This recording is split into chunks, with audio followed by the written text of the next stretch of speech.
A igreja, a paz seja convosco, graça e paz. Eu prometi para minha esposa que ia mandar um beijinho para ela. Então, beijinho, minha amada esposa, Nilceia. Um beijo para você, Alessandra. Beijo para você, Helena, Lorena, Luana. Vocês que estão aí em casa.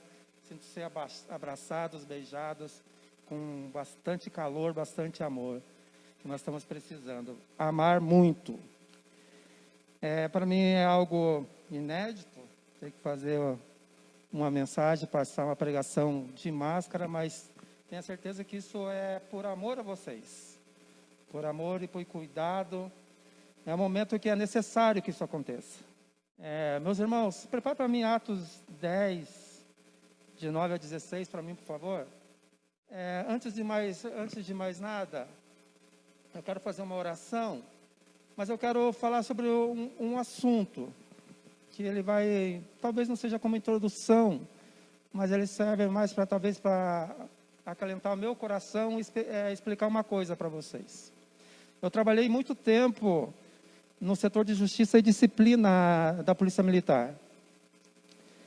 E lá eu aprendi uma coisa, uma palavra. A palavra é antinomia.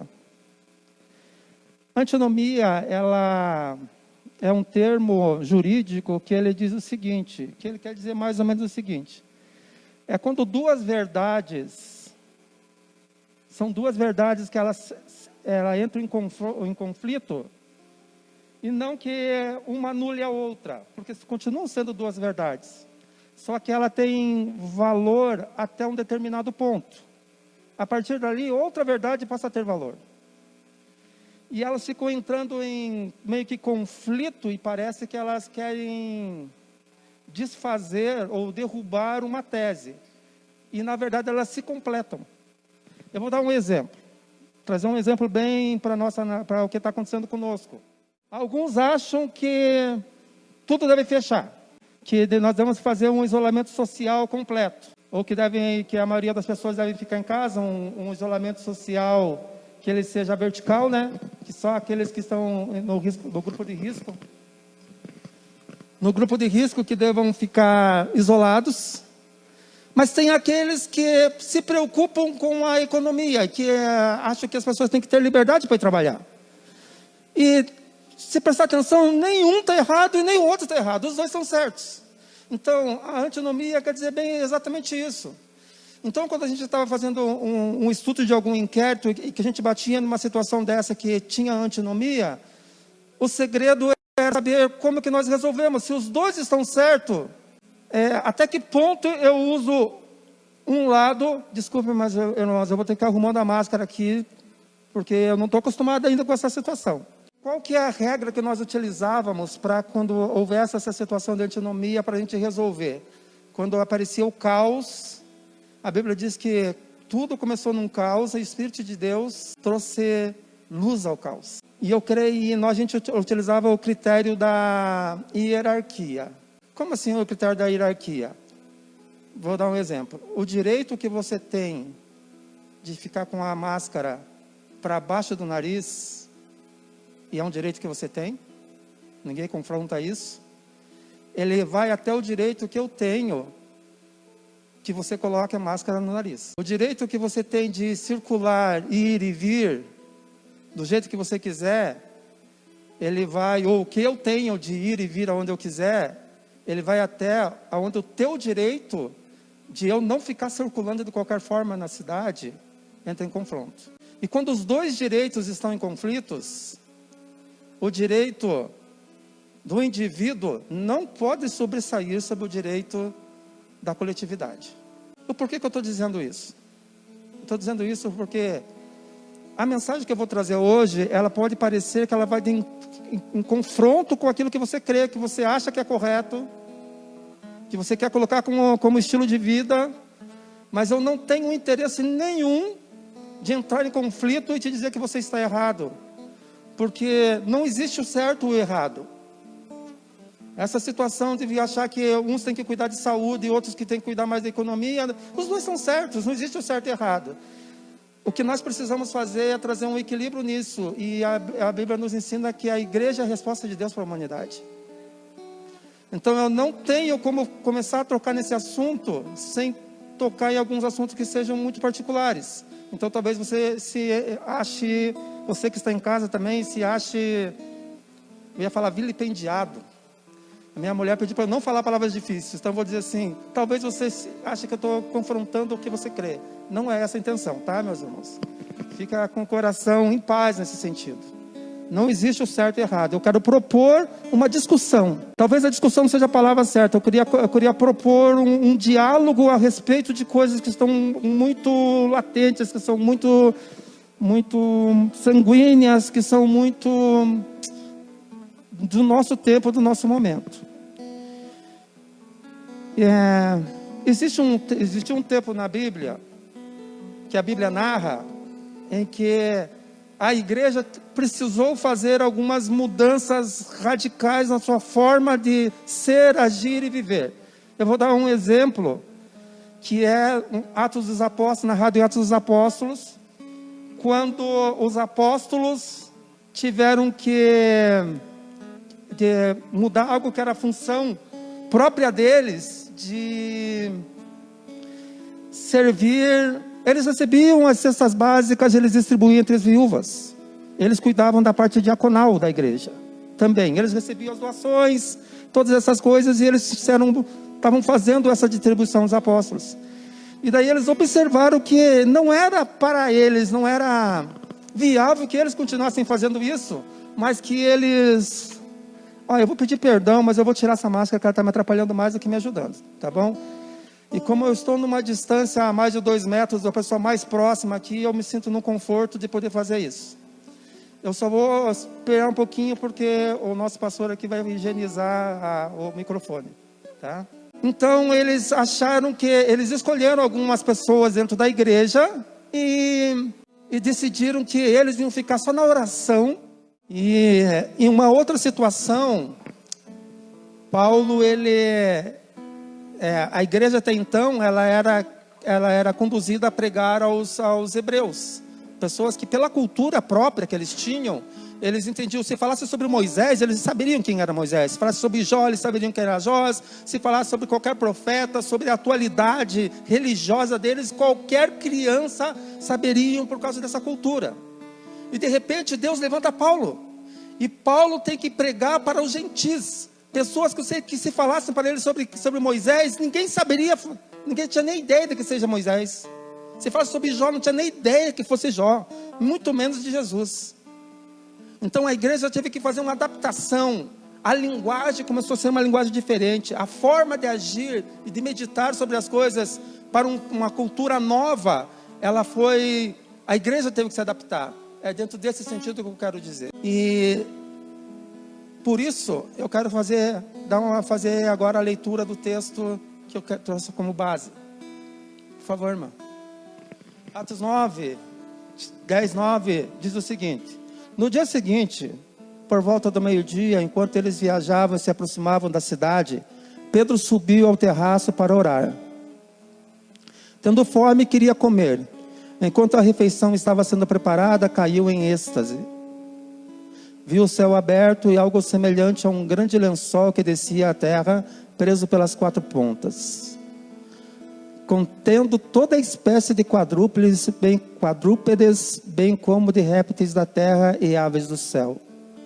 Então uma voz lhe disse: levanta-se, Pedro, mata e come.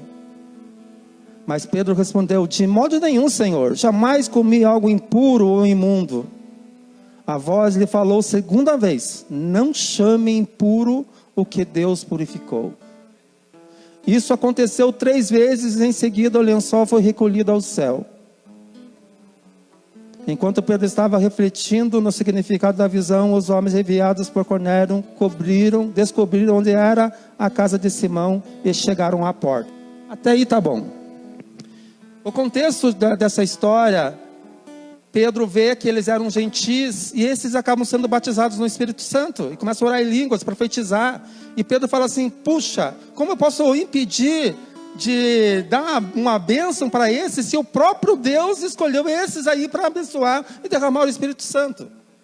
Então, nós temos a tendência, e isso aconteceu em outras passagens, A mesma coisa aconteceu quando Ananias, Deus falou a Ananias em uma oração que ele deveria ir à rua direita e orar por um convertido, novo convertido, que era Paulo. E ele se espantou e falou assim: mas todo mundo sabe quem é Saulo. Será que eu vou fazer isso? O senhor não conhece Saulo não? Para me mandar fazer uma coisa dessa?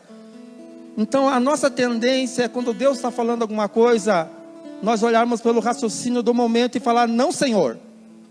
Que é uma contradição, não, Senhor. Mas geralmente quando alguém falou com Deus, a pessoa que ouviu Deus geralmente disse um não, Senhor. Até que Deus convenceu: vá, senão eu te mato. Mais ou menos isso. E o que eu tenho um temor no meu coração é que talvez Deus esteja mostrando algumas coisas para nós na realidade da pandemia, e nós estamos insistindo em dizer não, Senhor. Porque tenho certeza que Deus está falando. E talvez seja um falar de um despertar para esse povo incrédulo, que o juízo de Deus está chegando. Mas talvez seja um novo despertar para a igreja também. E algumas coisas eu não sei para quem que ele está falando. E uma das coisas que vocês mais ouviram me falar na minha pregação é: eu não sei. Porque eu não tenho resposta. Eu nunca vivi uma situação como essa. E não tenho pretensão de te dar uma resposta. Mas eu quero propor um diálogo sobre isso. Porque a igreja vai precisar se adaptar ao novo momento que nós estamos vivendo. E quando eu falo a igreja, e a gente tem algo, quando a gente falava nas outras mensagens, de falar para a igreja local. Com essa advinda da internet, a partir do momento que cai na rede, pode estar no mundo inteiro. Então eu não tenho pretensão de falar só para a igreja local, mas era uma proposta para a igreja do mundo inteiro. E se eu pudesse dar um título para esse tema, para essa mensagem, seria Quebrando Paradigmas. E na verdade não seria quebrando paradigmas, seria paradigmas quebrados. Porque a gente já quebrou alguns paradigmas. E a gente está vivendo, tentando juntar alguns cacos de paradigmas quebrados. A gente não sabe muito bem como que é se encontrar no meio do culto e não tocar em alguém, não abraçar. Não sabe se abraça, como disse o CS domingo passado. Não sabe se abraça, se beija, se fica de lado. Tem que esperar a reação de um para saber como vai ser a reação do outro. E a gente tem vergonha de ser indelicado. Se alguém estica a mão, você não esticar. Se alguém tocar, você não tocar. A gente não sabe o que fazer, está meio com medo. E eu quero aproveitar para dizer assim, que eu podia dizer só amém, louvado seja Deus, vamos orar, porque a introdução desse culto hoje que o pastor Jonas fez, ele disse tudo. Aonde há o amor lança fora todo o temor. Deus, nosso Deus, é o Deus que cura, Deus que abraça, Deus que ama. Não tenha medo. A Bíblia fala 365 vezes, está escrito não temas. Para cada dia do ano está lá uma passagem que diz não tenha medo. O problema é quando o medo chega, quando ele é real, quando as pessoas têm medo. Qual é a resposta que eu dou? E nós temos pessoas que têm a sensibilidade de trazer mensagens para nos levantar. Tem pessoas que têm sensibilidade para trazer mensagens para nos reanimar. E eu vejo que é isso que a igreja precisa. Mas talvez a minha mensagem hoje não seja para isso. Não seja voltado para ânimo, mas para uma reflexão de como que você vai agir a partir disso. E eu queria trazer algumas situações que atingiram diretamente a igreja, para que a gente se situe. Uma delas é o seguinte: a suspensão ou limitação dos cultos, impedindo que as pessoas se reunissem nos domingos, no meio da semana, para fazer oração, para o culto. Nós somos impedidos disso. E isso está sendo novamente colocado em prática nas igrejas de Curitiba a partir de amanhã. Cessou as celebrações de casamentos, de batismo, de ceias, de cerimoniais, que são parte da vida eclesiástica, são parte da nossa vida. A gente não está acostumado a não fazer isso. Não está acostumado. E como que nós vamos fazer a partir de agora? Então ficou algo vazio dentro de nós, porque são cerimoniais que precisam, que a gente sabe que biblicamente precisam da presença de pessoas. Não tem como fazer algumas coisas virtualmente. Fazer um batismo virtual por aspersão vai contra os nossos princípios. impedimento de um grupo específico de pessoas que são apaixonadas pela igreja, que mais necessitam de comparecer. Isso me dá uma dor no coração, porque são as pessoas que estão doentes, que precisam estar no meio do culto, precisam ser tocadas, precisam de uma oração específica, de uma imposição de mãos. São os nossos velhos, são os nossos idosos, eles que precisavam estar, mas estão impedidos. As obras de misericórdia, de evangelismo, elas foram bastante prejudicadas. Primeiro pelo medo que a gente está tendo de ter contato, e depois porque às vezes nós somos obrigados em algumas circunstâncias, em alguns lugares do nosso mundo, do nosso planeta, a não sair realmente. Tem lugares que as coisas estão terríveis. A arrecadação de dízimos e ofertas, elas ficaram prejudicadas, porque as pessoas estão com medo, estão guardando dinheiro, as pessoas não estão vindo na igreja, então estão achando que não tem necessidade de continuar contribuindo. Então as ofertas missionárias, as ajudas que a gente dá para as pessoas, elas ficaram bastante limitadas. E eu vou repetir, eu não estou falando só da igreja local, eu estou falando das igrejas no mundo inteiro. Nós temos pastores que são idosos nas nossas igrejas. Como que faz? A nossa liturgia mudou, as mensagens não podem ser longas, o culto tem que ser de 1 hora. Então talvez a gente precise mudar alguma forma de pensar, alguma forma de fazer algumas coisas. E é lógico que nós somos chamados de protestantes. Às vezes a gente protesta, coloca mais cadeiras do que é necessário, fala mais que é necessário, fala mais que é necessário. A gente está aprendendo, calma que a gente vai chegar lá. Nós estamos aprendendo. E alguns paradigmas, eles foram derrubados. Nós tínhamos paradigmas de pensar que sempre Deus nos livraria de todo mal. A gente prega, Deus nos livra de todo mal, não vai acontecer mal nenhum, basta você ter fé. E aqueles que estão com medo, às vezes a gente costuma colocar um rótulo nele, não tem fé, por isso que não vem na igreja, porque não tem fé, o povo não tem fé. E eu estou ouvindo um monte de mensagem que fala que eu sou uma pessoa que não tenho fé. Seu Hamilton é uma pessoa que não tem fé, por isso que não vem na igreja. Meu Deus, quem mais? Se o seu Hamilton não tiver fé, quem que vai ter? Eu estou dando um exemplo, meus pais, minha mãe, meu Deus. Não é por aí. A Bíblia está cheio de lugares escritos que realmente o Senhor é de Deus, o Senhor Jesus é o Deus que nos cura. Quando eu levo meus olhos ao monte, onde encontrarei socorro? Ele é o socorro presente no momento das angústias. A misericórdia dele é o motivo que a gente não pereça a cada amanhecer. Deus é o Deus que nos cura. Nós depositamos nossa fé, nós derramamos nisso. Não há dúvida nenhuma que um simples piscar dele acaba com tudo isso. E nós vamos voltar como nós éramos. Nós não temos dúvida, nós somos uma comunidade de fé. Mas a Bíblia diz também que não é verdade que Ele livra todo mundo, em todo momento dessas coisas. E por isso, irmão, eu queria que você colocasse aquela citação de Hebreus 11, que eu pedi, para a gente basear isso na Bíblia, para não ficar só na minha palavra. Ora, a fé é a certeza daquilo que esperamos. Se eu não me engano, é a partir do 35. Houve mulheres que pela ressurreição tiveram de volta os seus mortos. As esposas tiveram seus maridos mortos. Alguns foram torturados, recusaram ser libertados para poderem alcançar uma ressurreição superior. Outros enfrentaram zombaria e açoites, outros ainda foram acorrentados e colocados em prisão.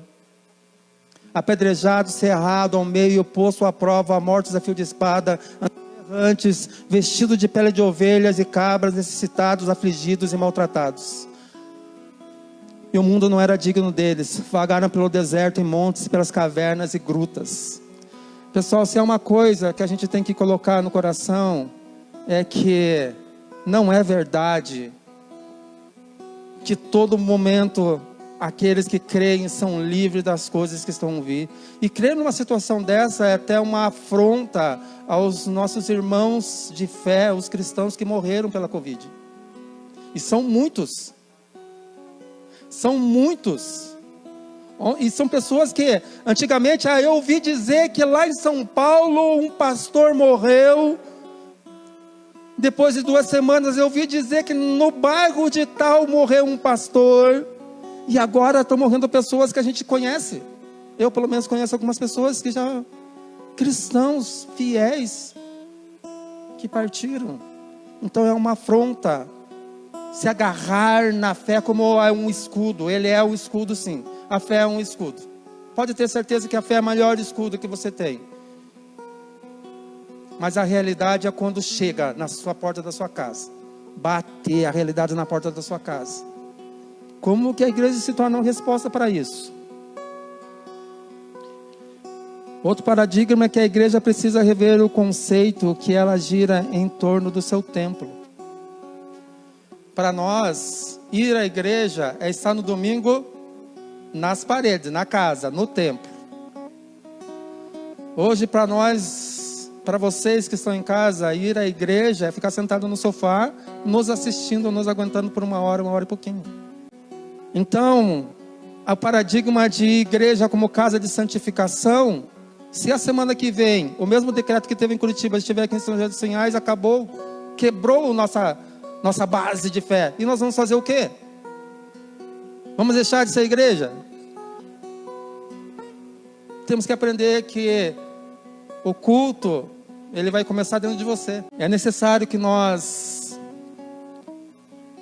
não deixamos de congregar. Não devemos deixar de congregar.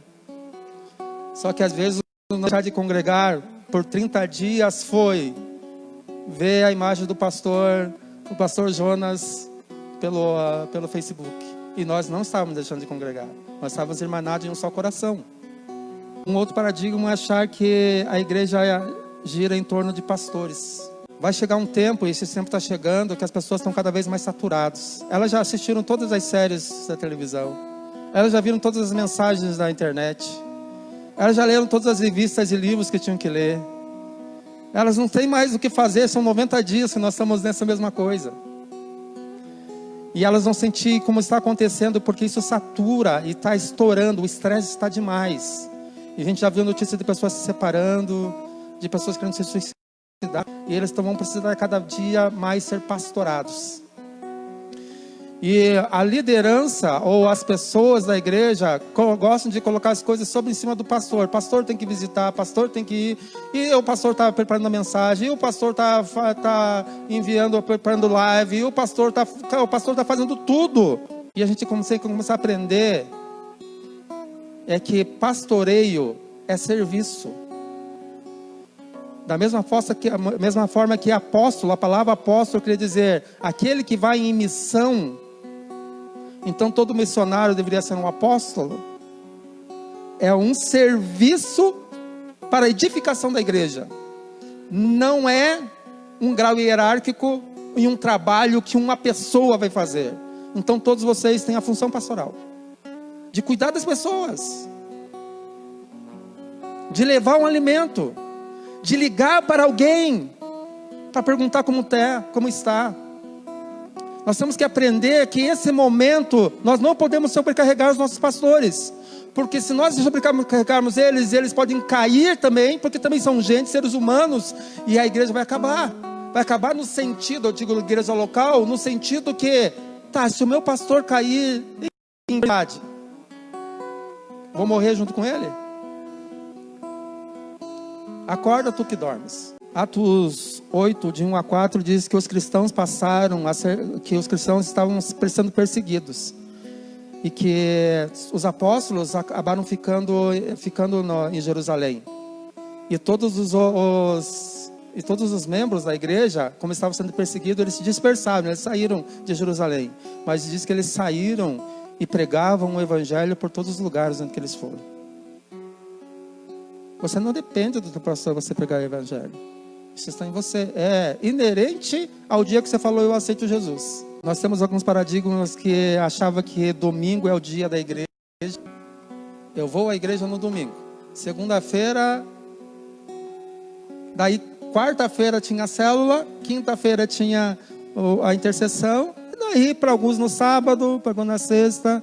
Hoje em dia o culto, esse culto de hoje, para alguns vai ser amanhã, que eles vão pegar o link e vão assistir. Então hoje nós não temos mais o domingo como referência. Hoje culto, para que agora com o evento da internet, pode ser qualquer dia da semana.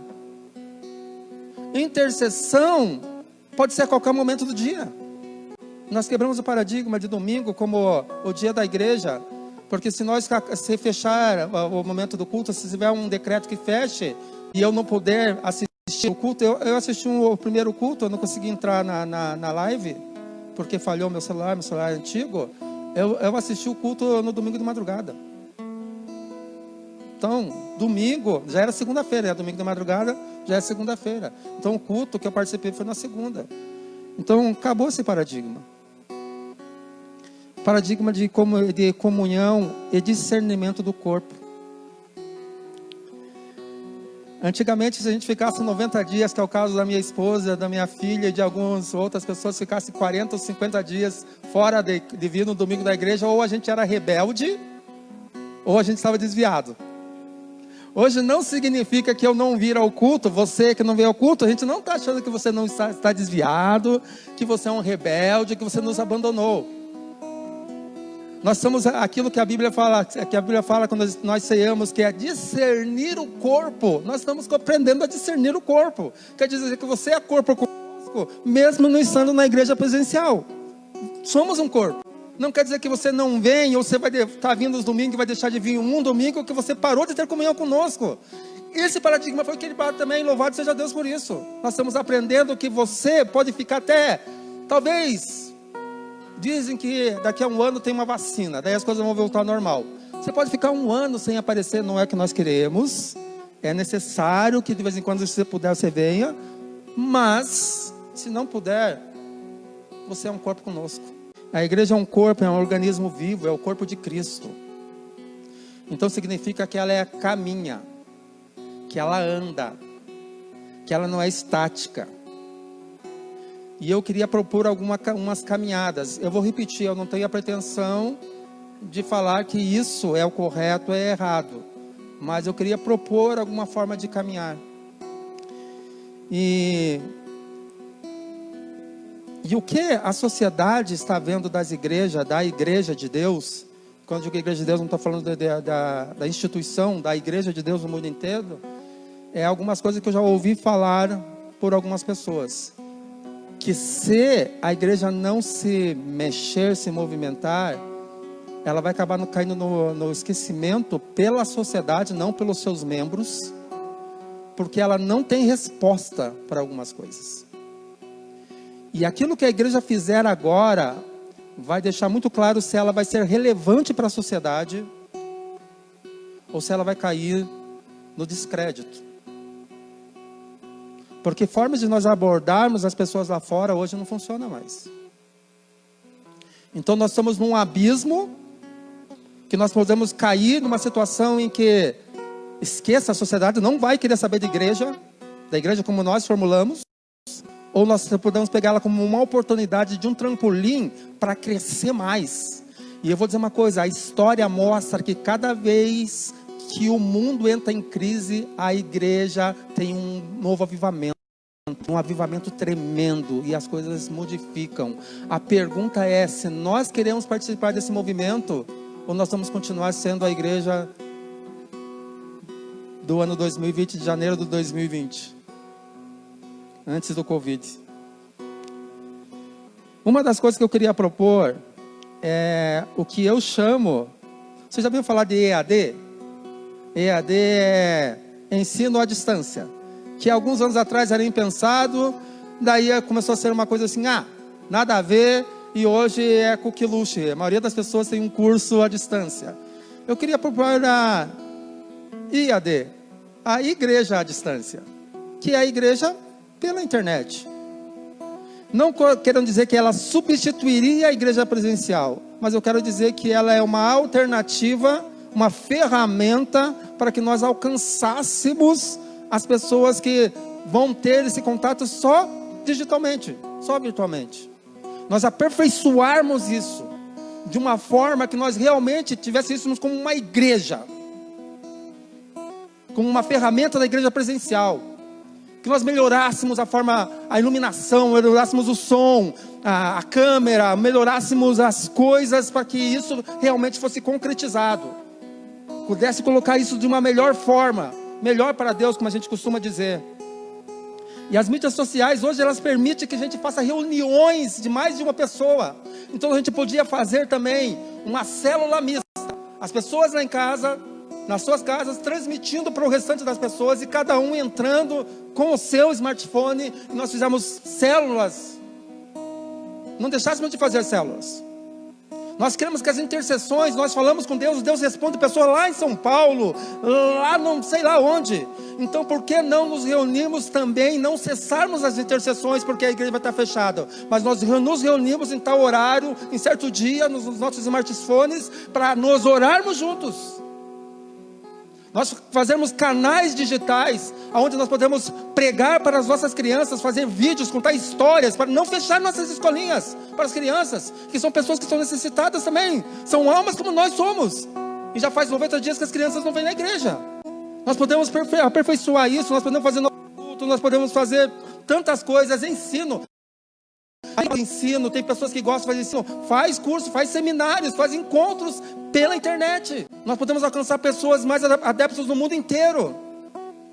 Estava falando com meu pai esses dias, meu pai propôs que se eles estão sem culto, sem pastor até, ele pode assistir, vai ser parte, membro conosco. O pastor Jonas estava falando sobre uma pessoa que estava, se não me engano, em São Paulo, assistindo o nosso culto, se considerando membro da igreja, pedindo orações. Nós podemos responder as orações. Nós podemos fazer que isso se torne um organismo vivo no nosso meio, aperfeiçoarmos essas coisas. Uma igreja digital, que agregue a igreja presencial. Nós podemos fazer, tem igrejas que elas estão fazendo, cada pessoa, para atrair as pessoas para assistir o culto, elas mandam que cada pessoa, na sua casa, canta uma frase ou um estrofe de uma canção, como nós fazemos. Daí alguém pega, junta todas elas, todas as pessoas, para que na voz de cada uma delas saia a canção. E a gente pode colocar isso na mídia.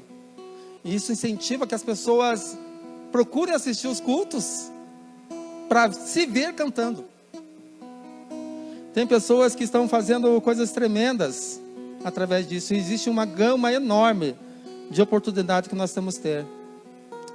Outra coisa que eu queria propor, e uma das coisas está ligada à outra, era o cuidado pastoral. As pessoas, elas, como eu já disse aqui, o cuidado pastoral é essencial. E as pessoas precisam ouvir a voz do pastor. E o pastor precisa ouvir a voz das ovelhas.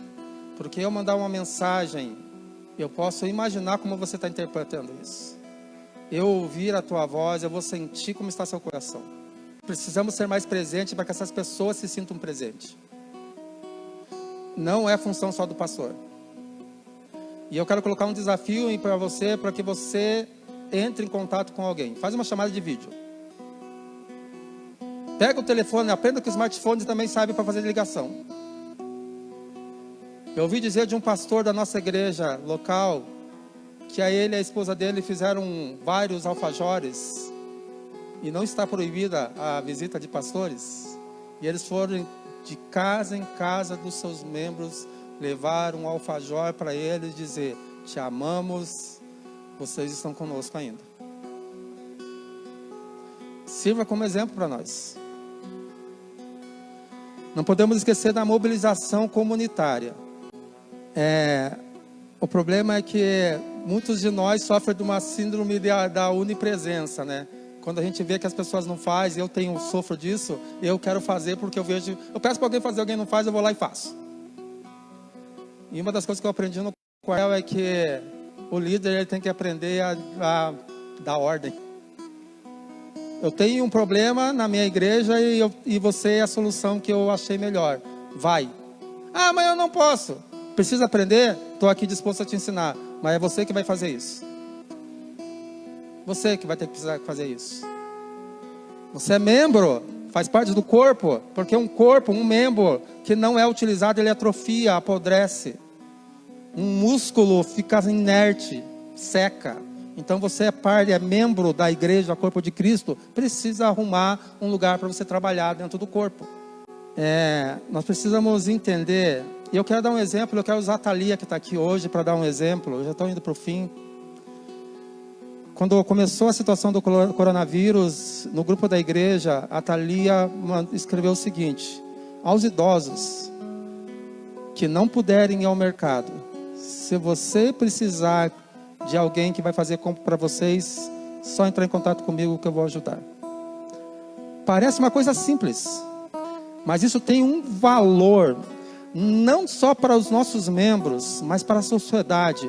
Imagina se você fizesse isso para cada idoso que você conhecesse fora da sociedade. Eles iam ficar apaixonados pela igreja. Nós temos pessoas dentro do nosso meio que são idosas, ou pessoas que nem são idosas, mas não sabem mexer em smartphones e na mídia digital. Que tal a gente fazer um curso ou enviar alguns jovens que sabem fazer isso para ensinar essas pessoas para que elas tenham comunhão com a gente? Que tal fazer isso? Que tal a gente fazer uma rede social para incentivar o pessoal da nossa rede social a ir comprar no estabelecimento comercial mais próximo da casa deles e não ir comprar nos mercados grandes, que já são milionários, enquanto os nossos vizinhos estão fechando as portas porque não tem quem vai comprar mais neles. Como a sociedade vai ser, nós vamos ser sociedade relevante para a sociedade em que nós vivemos, fazer a diferença nesse mundo, ter cuidado para não ficar só olhando para dentro da igreja. Esse cuidado de dentro da igreja é interessante, é necessário, claro que é, ninguém nega isso, mas uma das coisas que nós não podemos esquecer, e aqui eu quero terminar, é que nós somos chamados para uma única missão, e a nossa missão é pregar o evangelho, é ide e pregai o evangelho, fazei discípulos, em todas as circunstâncias, em todas as criaturas. Então nós não fomos feitos para ficar sentados em cadeiras dentro da igreja. O que Deus está chamando, o que eu creio nisso é que Deus está chamando para a gente ir para fora da igreja. Nós temos pessoas que vão cuidar da igreja. Na verdade nós temos quem cuide dela. Já temos quem cuide. Vamos ter todo o cuidado, vamos nos cuidar, mas nós precisamos pregar o evangelho. Independente se a pessoa vai vir congregar na minha igreja ou não vai vir congregar na igreja, porque tem almas indo para o inferno, tem gente morrendo, porque nós estamos com medo e estamos ficando nas nossas casas. Como eu disse, eu não estou dizendo que você tem que sair para a rua, mas saia para a rua, com todo cuidado. Você foi chamado para salvar pelo menos um. Salve pelo menos um, mesmo que seja de dentro da sua casa. Meu filho, para encerrar agora, eu estava conversando sobre isso com o meu filho Robson, e ele disse o seguinte: pai, tem um texto bíblico, se eu não me engano está em Atos 2, também em Atos 2 tem outro lugar na Bíblia, que diz assim que filhos e filhas profetizarão, os jovens terão visões e os velhos sonharão sonhos, terão sonhos. Daí ele falou o seguinte: pai, sabe qual é o problema que existe na igreja? É que nós estamos vivendo os sonhos dos velhos. Os velhos continuam tendo sonho de igreja, de um modelo de igreja, mas eles não querem abrir para as visões que nós temos como igreja. Então nós estamos andando como jovens, nós caminhamos debaixo de um sonho de pessoas que estão dormindo para uma realidade, enquanto quem está sofrendo, tendo a visão do que está acontecendo, somos nós, e os velhos continuam dormindo, sonhando. E eu tenho por mim que essa mudança, esse novo avivamento que está para ter, passa para você, jovem. Passe por você. A igreja que está sendo formada agora vai depender de você, jovem. E quando eu digo jovem, eu não estou querendo dizer de idade, estou dizendo jovem de espírito. Porque tem muito jovem que já está mais aposentado que eu. E tem muito velho, idoso, que está tão disposto a começar de novo, que parece que nasceu ontem de volta. Mas que é necessário, que tem que ter um equilíbrio entre as duas gerações. Nós precisamos dos jovens, como precisamos dos sonhos também. Que oração que eu vou fazer a partir disso? Talvez a oração que eu faça seja que você que está em casa seja relevante. Que a igreja seja relevante. Uma das coisas eu sei, e eu quero pegar gancho no que o Jonas disse, é que uma coisa eu sei é que Jesus, nosso Deus, Ele é poderoso o suficiente para te manter. Não precisa ter medo. Ele continua sendo aquele que anda entre os castiçais, segurando as estrelas na mão. Aleluia! Ele continua sendo o Rei da Glória. Ele está muito vivo. É o socorro bem presente no tempo das angústias. O Espírito dele continua falando à igreja. O Espírito dele está aqui, está aí. Ele quer reavivar você. Ele quer que você seja luz novamente nas trevas. Que a tua luz brilhe diante de todos os homens. Que reavive essa chama de ganhar pessoas. Porque foi para isso que a igreja nasceu. Que você pare de pensar só em você. Que você tenha compaixão. E quando passar tudo isso, e vai passar, meus irmãos.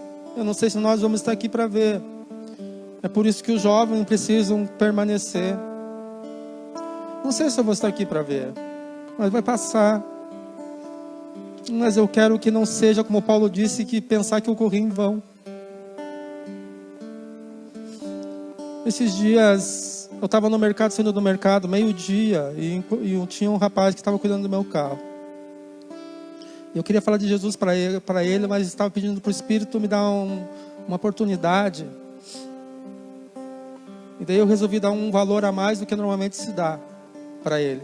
E quando eu dei o dinheiro para ele, eu vi que ele se espantou. E eu perguntei para ele: você consegue sentir o amor de Deus por você? Você consegue sentir o amor de Jesus para você? E ele estava fumando. Daí ele baixou a cabeça e falou: não, eu não consigo sentir o amor de Jesus por mim.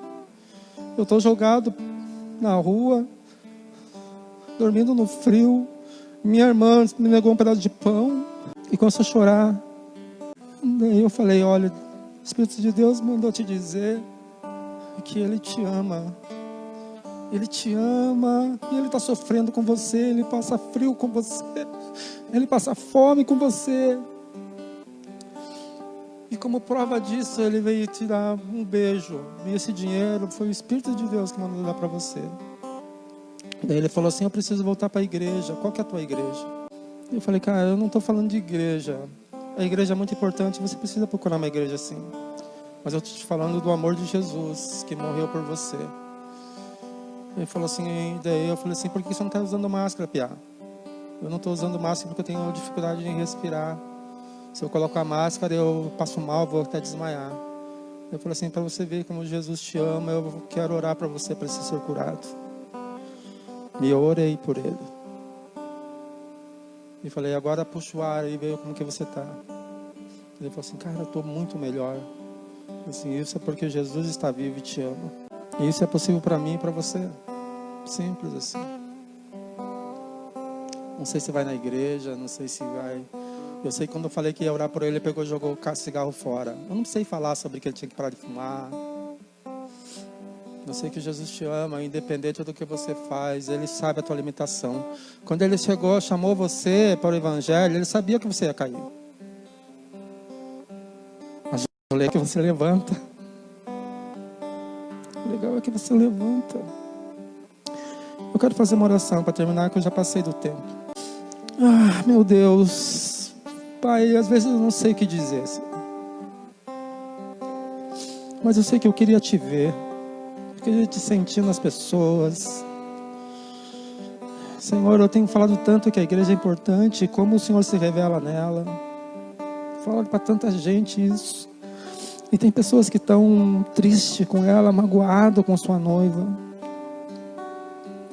E eu sei que a culpa também é minha disso. Então me perdoa.